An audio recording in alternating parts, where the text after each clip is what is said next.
Hi there, I've kind of neglected the magazine look-throughs lately with all the unplayed games reviews I've been doing, so I've decided to do another one of these. It's an issue I picked up recently in a big bundle of mainly Crash magazines, to be honest, but I was a big fan of Your Sinclair as well. I really liked its off-the-wall sense of humour, and it was probably my second favourite gaming magazine back in the 80s after Crash. As you can see from the top right hand corner, this issue hails from June 1987, so the summertime this would have come out, or spring I suppose you could say. It would have come out in May, the issue, so probably a slimmer issue than usual with only 90 to 100 odd pages. £1 still the price, so for your pound you got a lot of Spectrum news, and as you can see on the front cover we've got Hydrofall, which was a 3D isometric game from FTL. Also a free F-15 Strike Eagle poster. That was pretty cool. I think this time of the Specky's life it was still doing pretty well. There was still lots of big games being released for it, but I think the signs were that it was on the wane. So we'll have a look as we get into the issue of what's going on. So first of all, a few adverts and contents page. This is news stories, and the most interesting news story I can find here, apart from the fact that there's an uncompleted crossword, which will kill a few hours later.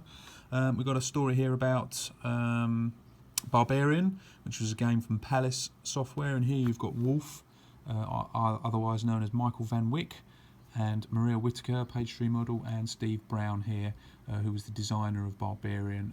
I was very lucky I managed to get to interview Steve, well, I did get to interview Steve, but also Michael, for a recent article I did on Barbarian for Eurogamer, which was a lot of fun to do, that was. So lots of news stories, adverts, and then we come on to Future Shocks, which is their name obviously for previews. So Future Shocks, a name cudged from 2000 AD, I think. Army Moves.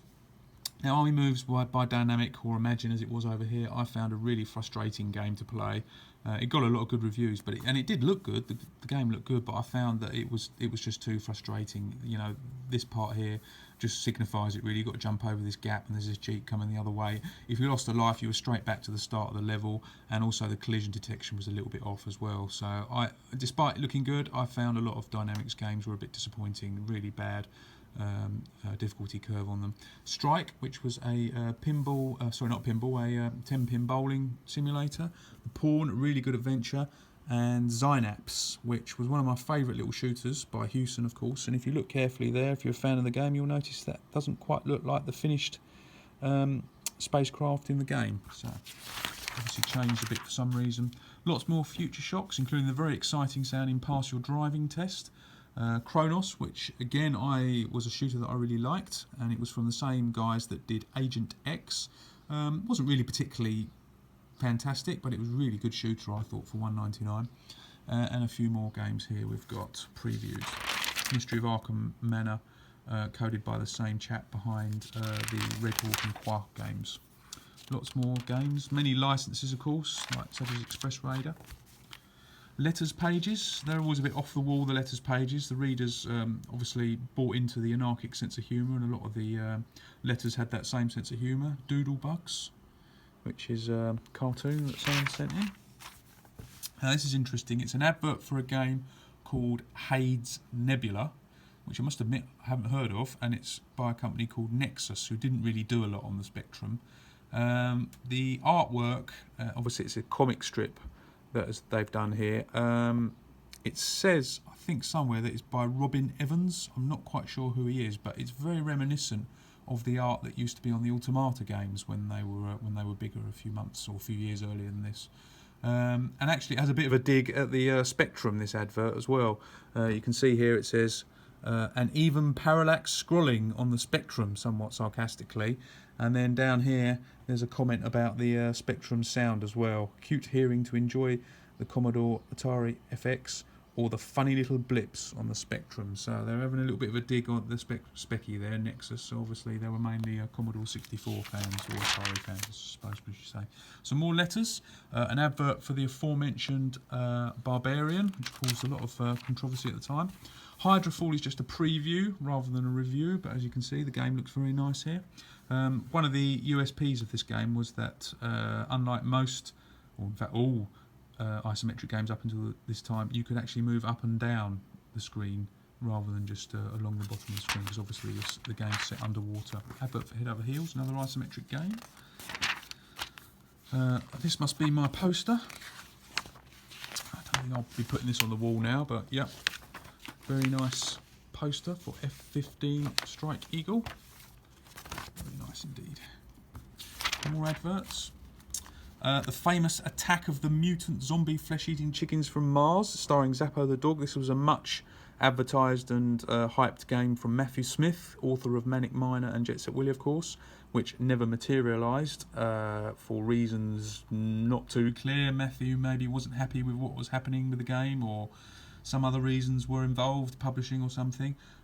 Software projects themselves weren't doing great at this point, I don't think, so there might have been all sorts of reasons. Eventually, some of the code was used for a game called Star Paws, or some of the ideas for a game called Star Paws on the Commodore 64, which was then ported back to the Spectrum. So by the time it got back to the Specky, apart from the main character who was a dog, it didn't really have a lot of similarities to what Matthew had intended, I guess. So big advert from US Gold.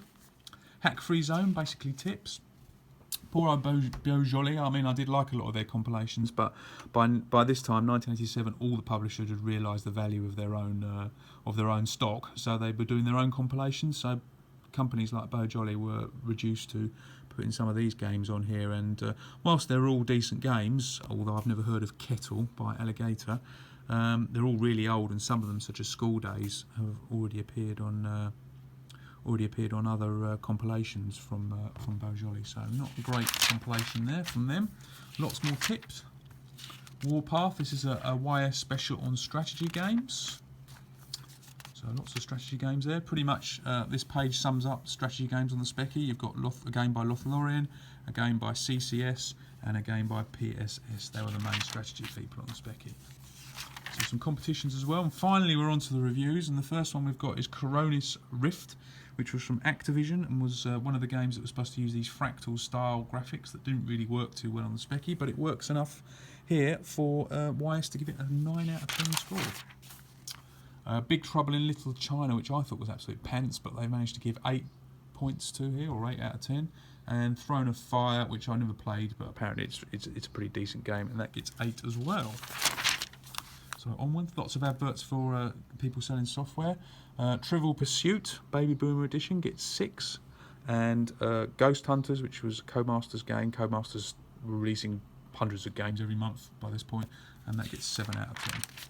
So loads more reviews here. Raster Scam, which was a pretty impenetrable game from Mastertronic, but it looked quite nice, and that gets 8 out of 10. Invasion, which was from Bulldog, another Mastertronic label, gets a rather poor 4 out of 10. And then you've got Knucklebusters. Star Raiders 2, which actually I thought was pretty good. I think Crash underrated it a little bit. I played that game a lot. Not a lot to it, but it was good shooting fun.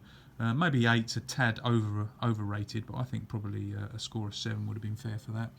And here we have Crackout, which was another breakout style game.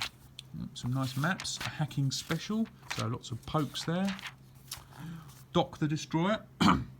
Excuse me, from Melbourne House. I remember that game pretty pants actually, but they managed to give that 7. And then a big review here for Sci-Fi Trading Company, which gets a mega game from Your Sinclair. Really? For that? Okay, fair enough. And Kinetic, which is a pretty decent puzzle type game, gets 8. Okay. Gauntlet: The Deeper Dungeons, which was an add-on for Gauntlet, obviously, and included a set of dungeons which were designed by fans of the game, so that was pretty neat. And Nemesis, which I thought was a terrible conversion, really slow and juddery and horrible, but they've given that 8 out of 10 here. Really a lot of reasons, although I loved Your Sinclair, there's a lot of reasons already in this issue why I didn't trust its reviews, for better or worse. Task Force, comic strip of Jack the Nipper, Slave to the Rhythm, about music on the Specky, right here. More adverts. This is one review they've definitely got right. It's John Rittman's Head Over Heels, or I should say John Rittman's and Bernie Drummond's Head Over Heels, because Bernie did the wonderful graphics as well, and that gets 9 out of 10. I had the pleasure of interviewing John about this.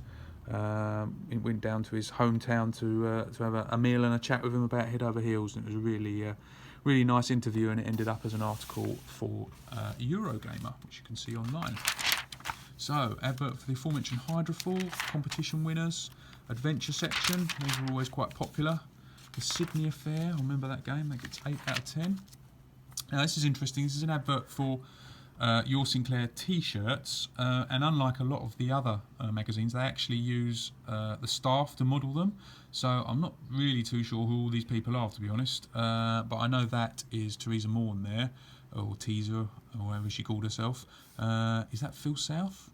Not sure, to be honest. Marcus Berkman? Don't know who's who on these. Another lady there. So they had a lot of reviewers who did extra reviews as well, so whether that's all these people, I'm not too sure, but there you go. If anyone knows who these people are, maybe you can point them out. And then some more adventure games. Article on pause.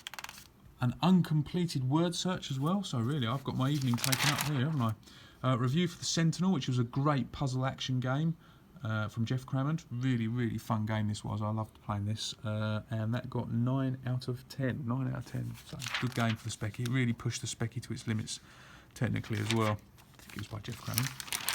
So lots more adverts. Pen pals. Oh, for Weedy saying Monty. I think I always preferred Monty on the Run, but this was really popular and got a 9 out of 10 here. Star Runner, never heard of that. Another cheapies Codemasters game. SOS from Mastertronic. And Vampire, which gets 4 out of 10. It looks quite a neat little platform game there. Gunrunner. This was from Houston. Houston had a pretty solid record on the Specky, and I thought that this game was pretty good as well. It was coded by Christian Urquhart, who'd done a lot of Specky games, very experienced programmer, and it gets 8 out of 10 here, which I think is a pretty accurate score, maybe 7. Whereas in Crash I think it got 55% or something, which I thought was a bit harsh, but I really enjoyed Gunrunner. President. Indoor Sports, and the Tomb of Syrinx, which is by the Powerhouse, who produced terminally crap games, from what I remember. So lots more adverts, some back issues. I bet she uses YS Mega Basic. Yes, I think she does. And the teasers at the back, which you got Barbarian again. There was quite a lot of stuff going on about Barbarian, and a few other bits and pieces from Teresa Morn about games that are coming up. And finally there, an advert for Mutant. So there you go. There's a quick look back at Your Sinclair from June 1987. Thanks very much for watching, and I'll hopefully post another video soon. Cheers. Bye-bye.